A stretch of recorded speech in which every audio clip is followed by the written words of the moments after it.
Ciao a tutti, ciao, buonasera, bonsoir. J'espère que tout va bien. Je suis énormément en retard ce soir. Surtout, je suis en retard par rapport aux horaires habituels de 20h, aux alentours de 20h, 20h30, quand je me trouvais en direct avec vous. Journée un peu mouvementé, on peut dire pour moi. Beaucoup de choses, beaucoup de kilomètres aussi que j'ai dû faire pour des raisons évidemment d'extrême urgence. Chose qui m'amène à être de retour un peu tard à la maison. Mais je voulais vraiment passer quelques minutes avec vous pour commenter 2-3 choses que j'ai vues aujourd'hui, certaines avec mes yeux, pas seulement de la fenêtre à la télé. Quand je sors, il y a toujours un ressenti différent, une vision différente, une émotion différente de raconter les choses. Un peu de tout ça. Laminou, pourquoi je ne suis pas en France? Parce que j'habite en Italie depuis plusieurs mois, depuis le début de la saison de football. Très rapidement, comme je disais aussi, parce qu'avant 3 heures, rendez-vous dans l'after-foot. Si vous voulez, il y aura des choses intéressantes. On va parler de derby moins connus. Des derby, tout le monde connaît les derbys des Milan, des Turin, des Rome, des Gênes. Voilà, là je vais trouver un peu de derby italien, un peu plus spécial, un peu plus régionaux, mais avec une vraie rivalité. Est-ce que vous connaissez la rivalité entre Parma et Reggiana? Je vais vous raconter un peu ça, mais aussi des choses dans la Toscane, Livorno et Pisa, dans le sud. Il y a des vrais derbys attendus, certains qu'on ne joue plus depuis 10-15 ans et donc sont très attendus, des équipes qui étaient des rivaux dans les années 80 et aujourd'hui ne se retrouvent pas parce qu'il y a 2-3 catégories d'écart. Voilà. Je ne vais pas trop parler des chiffres du jour, au-delà du fait qu'on a touché une sommet avec les morts qui est très triste, même si c'est un chiffre un peu aidé par l'oubli d'hier du Piémont. Il y a eu une histoire un peu drôle hier sur le fait que la communication du Piémont avec les 50 morts est arrivée un peu en retard dans rapport à quand la protection civile est en train de faire son rapport. Et donc la première communication d'hier avait 50 morts en moins. On savait que ça devait tomber en plus sur la chiffre d'aujourd'hui, quand la chiffre dépassait les 900, quand même, avec 50 en plus, ça devient 969. J'ai redouté depuis plusieurs jours quand il y aurait eu cette chiffre de presque 1000 morts. Heureusement, on ne l'a pas encore dépassé. Les jours, on la dépassera. Ça va, un niveau d'impact sera beaucoup plus lourd parce que quand même au-delà de la substance vraie des chiffres, du total, il y a certains chiffres que tu ne devrais jamais voir dépasser. Quand il y aura 10 000 morts, ça va être demain. Quand tu arriveras à avoir plus de 1000 morts dans une journée, ça va être effrayant. Je parlais du symbolisme de certains chiffres. Je veux parler rapidement, sans faire un discours de religion, de croyance, l'image du jour qui pour moi est les papes qui partent dans cette Saint-Pietro vide. Et c'est une image très très forte, ça m'a touché vraiment énormément, ça m'a presque ému, même si je n'ai pas pu voir en direct la célébration du pape. J'étais en voiture à ce moment-là, mais j'ai l'impression vraiment que ça va touché énormément. Je viens de voir les réseaux sociaux, les journaux, touché énormément des gens, ça. En Italie, vous savez, on a déjà l'effet que, comme dans tout le monde, il y a beaucoup plus de personnes âgées qui sont touchées. On le sait très bien. On sait très bien aussi qu'il y a beaucoup de personnes âgées en Italie. Et une chose qui met ensemble ces choses aujourd'hui, c'est que ces deux aspects de l'Italie, beaucoup de gens âgés touchés par le coronavirus, c'est aussi la solitude. Quand tu ne peux pas sortir, quelqu'un d'âgé, tu restes enfermé à la maison, c'est plus difficile à niveau mental de supérer ces moments de compliqués. Je pense que l'image du pape, que lui aussi dans sa solitude, dans un lieu sacré comme San Pietro, qui continuait à faire passer son message d'humanité, d'espoir, d'un certain côté aussi de faiblesse humaine devant ce qui est en train de passer, en demandant l'aide de Dieu. Je pense que c'est une image qui va être très forte pour beaucoup de gens et beaucoup de personnes âgées qui ont besoin de soutien. Soutien qui peut arriver n'importe comment. Hein. Imaginez qu'il y a 2 jours, les joueurs de Bologne appelaient les supporters de club les plus âgés pour dire on est à côté de vous. Je pense que vous avez aussi vu l'image de Carlo Ancelotti qui appelait un supporter qui était malade. On ne se rend pas compte, mais il faut être vraiment tous ensemble, beaucoup plus aujourd'hui qu'il y a quelques mois. C'était normal peut-être d'oublier, entre guillemets, des personnes qui sont proches de nous, mais qu'on n'appelle pas tous les jours. Là, si je peux donner un petit message et donner un petit conseil ou vous demander un petit service, appelez quelqu'un qui a besoin, qui est seul, qui est peut-être oublié. Voilà, qu'il soit un proche, un tonton, un cousin. C'est important de sentir physiquement, on ne peut pas physiquement, mais au moins au téléphone, qu'on est proche dans ces moments. Voilà, c'est mon message d'utilité du jour. Je ne veux pas vous sembler trop fatigant dans ma sensation. L'autre chose que je vous ai écrit, que je voulais vous dire, c'est la sensation incroyable de voir les routes totalement vides. C'est pas seulement ce qu'on voit à la télé. Vous aurez vu tout dans chaque journal en Italie, en France, dans tous les pays, en train de montrer les villes qui sont vides, il n'y a personne. C'est vrai, c'est fort comme image. Pour moi, c'est encore plus fort aujourd'hui ce que j'ai vu, c'est-à-dire cet aller-retour que j'ai fait pour aller chez mes parents et voir des autoroutes totalement vides. Mais c'est incroyable, dans les autogrilles, les zones d'arrêt des voitures, les pompes à essence, il n'y a personne.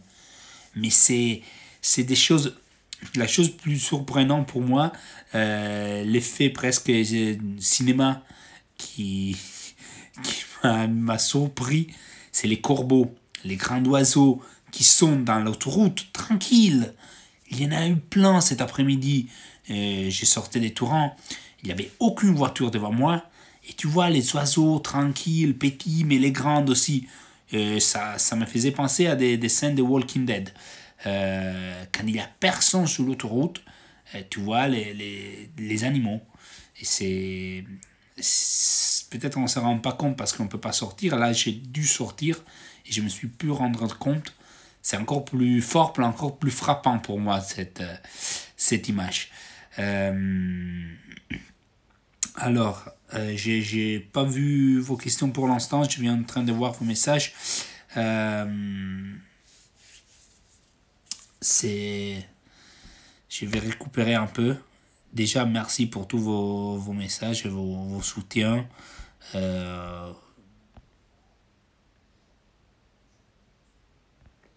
Alors, 2 secondes. Ouais, les chiffres durs, c'est c'est vrai. Bah, les rivalités du derby, on en parlera ce soir. Sur les pics, tout le monde dit qu'on est plus proche du pic, mais bon, écoute, ça fait 10 jours qu'on nous dit qu'on est proche du pic. Là, je commence à penser que, je sais pas, j'ai des espoirs pour sortir pour septembre, au moins septembre. Je suis même prêt à passer l'été à la maison, tout va bien. Mais septembre, au moins septembre, s'il vous plaît. Avec l'espoir que tout ira bien. Salut Flaco. L'Italie, combien de temps avant la France? Nous, c'est les 11 mars à niveau national. C'était les 9, si je ne me trompe pas, les 8, 9, les 8 dans certaines régions. Donc, qui c'était la Lombardie, Venette, Emilia-Romagne et certaines provinces ailleurs.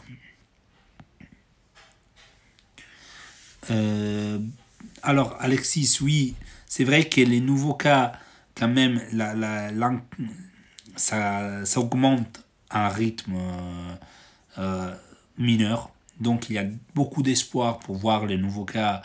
L'effet que c'est les nouveaux cas, même les hospitalisations n'augmentent pas énormément. Donc, au-delà des morts, c'est des chiffres quand même, on sait très bien, qui considèrent les dernières 10-15 jours, parce que malheureusement, il y a aussi des cas de mort subite ou dans quelques jours, dans 24 heures, 48 heures.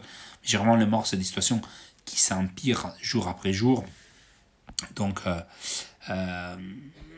c'est vrai que les morts, c'est l'image qui fait plus mal au monde. Mais l'espoir, c'est que les contages, les contagiés soient moins. Qu'est-ce que je pense de l'Union européenne, Gued? Je l'ai dit hier. Bah, ce soir, il y a eu un message là aussi très, très touchant, très émouvant du président de la République, Mattarella, qui est un peu un symbole qui est en train de devenir toujours plus fort en Italie. Vous savez, le président de la République, c'est élu par les Sénats, par les parlements. Et c'est il a une direction politique généralement, mais il est toujours un peu au-dessus de la politique. Et aujourd'hui, plus que jamais, c'est le symbole d'une union nationale. Et lui, il a lancé un peu une message d'avis sur l'Europe, de demande à l'Europe de faire l'Europe. Voilà, c'est ça. L'Europe doit comprendre la gravité de la menace. Si les présidents de la République disent ça, généralement, ça veut dire que le message, c'est pas possible que ça passe plus haut, les messages en Italie, parce que les présidents de la République, c'est les plus écoutés, même plus que les premiers ministres, l'opposition, Salvini, De Maio, Renzi. Si Mattarella fait un message fort à l'Europe, ça veut dire qu'il y a un vrai sentiment italien de manque d'aide, incohérence peut-être. Et c'est très très fort pour moi ce qu'il est en train de dire.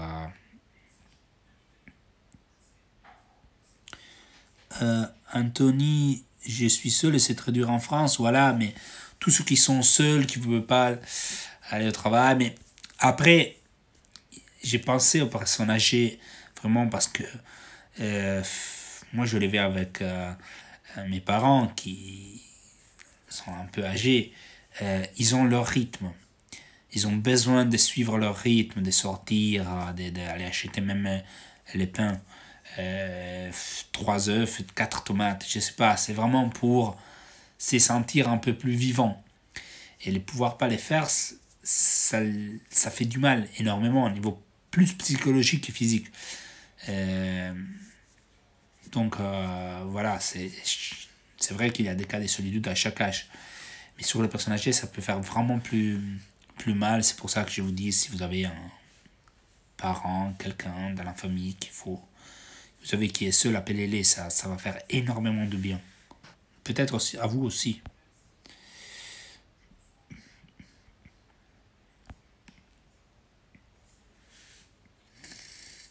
GG, non, moi je vais bien. Hein. Je vous ai vu, j'ai tous un peu, mais je vais bien. Temraïs, oui, Giorgio Armani a donné beaucoup d'argent. Il a reconverti ses usines totalement à ses frais pour faire des masques. Non, pour faire des vêtements. Ah, qu'on dit. Des vêtements pour les médecins. Mais c'est top, vraiment. Je vois des choses sublimes sur la générosité des Italiens entre ceux qui peuvent donner 2 euros, 3 euros, 4 euros, 5 euros et ceux qui peuvent donner des millions. C'est magnifique. Euh,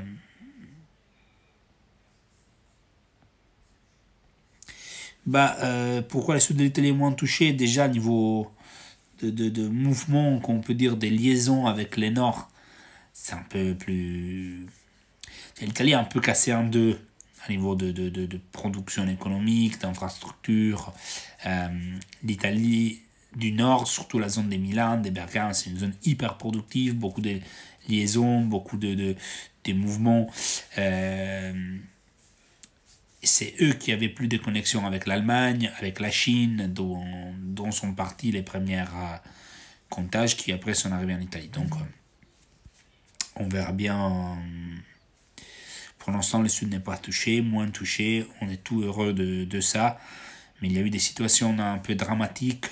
Je disais ce matin à Palerme, je disais ce matin qu'hier à Palerme, c'est passé des situations un peu très très compliquées avec des gens que sur un groupe Facebook s'organiser pour chercher d'aller et rentrer dans les supermarchés tous ensemble pour récupérer je ne vais pas utiliser des mots, mais pour récupérer de la nourriture sans la payer. Ils ont fait un dénonce en disant qu'au sud, la situation est catastrophique, qu'à Palerme, 3 quarts des gens travaillent au black, donc ils ne sont pas contractualisés. Je ne sais pas si la situation est si grave, mais c'est sûr que à Palerme, dans le sud, dans certaines villes, si le coronavirus arrive à exploser à niveau des comptages, la situation civile, humaine, ça va être beaucoup plus difficile pour moi dans le sud que ce qu'on est en train de voir dans certaines zones du nord.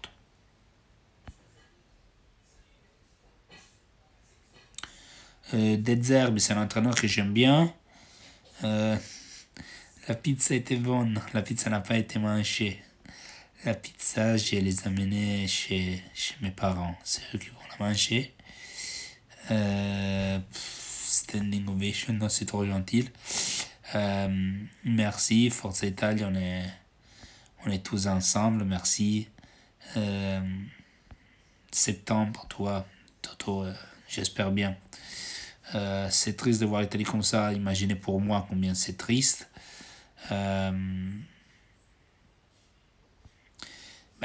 Confinement total, moi plus total que ça, je sais pas quoi dire. Plus total. Oui, des blues, doudou, oui, des blues pour utilisation, tu utilises une fois et après tu jettes. Aucune idée de la fin du confinement. Les prévisions pour les pics, je disais, j'espère,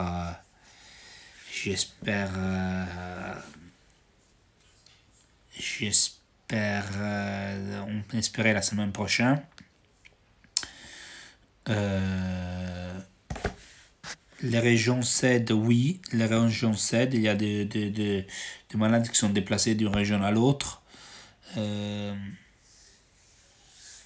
Pour moi, oui, c'est mieux respecté, sauf certains idiots qui continuent à exister. Idiots dont j'ai lu des choses, oui, je l'ai noté les comptes du jour. Il y en a beaucoup moins, hein, quand je vous dis, c'est plus difficile parce que les amendes sont beaucoup plus chères, donc c'est plus compliqué. Qu'est-ce qui était les comptes du jour? Je l'avais noté. Là, comme je vous dis, je suis rentré très tard dans la maison, j'ai pas eu tout le temps de préparer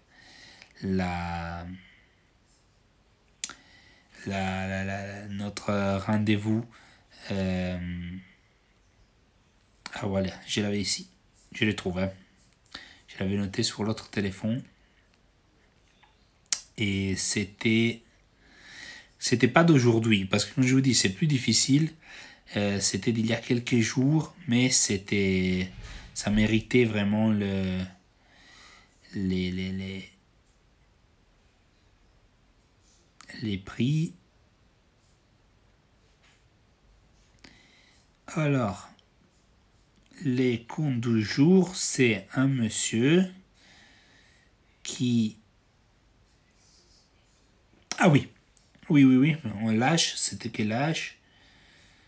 Ça doit être un homme de 75 ans, si je me trompe, donc personne âgée.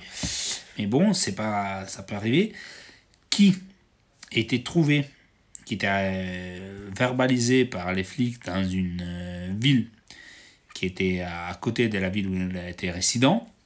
Et quand ils lui ont demandé qu'est-ce qu'il faisait là-bas, il disait je devais faire tourner les moteurs de la voiture. Voilà. Bravo à lui. Sincèrement, c'est honnête. Là aussi, moi, quand c'est honnête, c'est bien. Mais quand même, pour faire tourner les moteurs de la voiture, tu peux même faire seulement le tour de ton bâtiment. Tu n'as pas besoin de faire 10 km pour aller dans la ville plus proche. Voilà. C'est lui. Après, il y en avait d'autres. Une qui était sortie pour aller payer son comptable. L'autre qui était tombé de la moto pendant qu'il faisait du enduro. Donc, il était en train de s'entraîner sur la moto et il est tombé. Donc, quand il a eu besoin de l'arrivée des SAMU, et avec les SAMU, il est arrivé aussi la police qui l'a verbalisé. Voilà. Mais je vous assure que demain, ça va être un peu plus riche. Parce que comme j'ai moins cherché aujourd'hui, mais j'ai trouvé quand même, demain, je vais récupérer un peu et on trouvera un grand compte. Après, il aurait fallu signer tous les jours et faire les comptes de la semaine. Là, j'oublie ça. Écoute, lui, les Pokémon, ça reste toujours le numéro 1. Chantal de Messine, moi j'espère que la France n'arrivera jamais à ces niveaux-là. Sincèrement, c'est beau. Oh, mon ami Henri Nassia, qu'est-ce que c'est beau d'être retrouvé.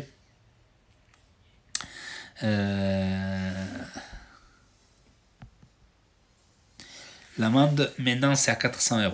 Donc c'est pour ça que je vous dis qu'il y aura toujours moins. C'est sincèrement 400 €. Aucune raison de prendre des risques pour 400 €. 160, tu te dis je vais prendre un risque. 160, c'est beaucoup, mais 400 €.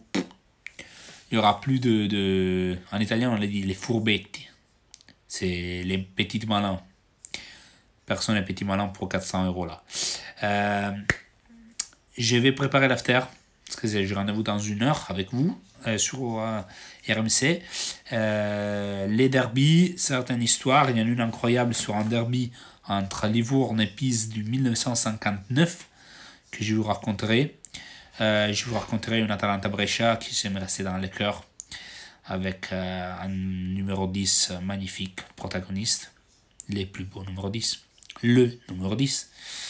Et une des meilleurs entraîneurs, un entraîneur qui me faisait rêver, de façon un peu dans les équipes un peu plus petites, plus pour sa façon d'être que pour son jeu, mais ça m'a fait rêver. Et Reggiana Parma avec une derby qui est devenue historique, légendaire, mythique pour Parme, et une petite stat plutôt incroyable pour moi.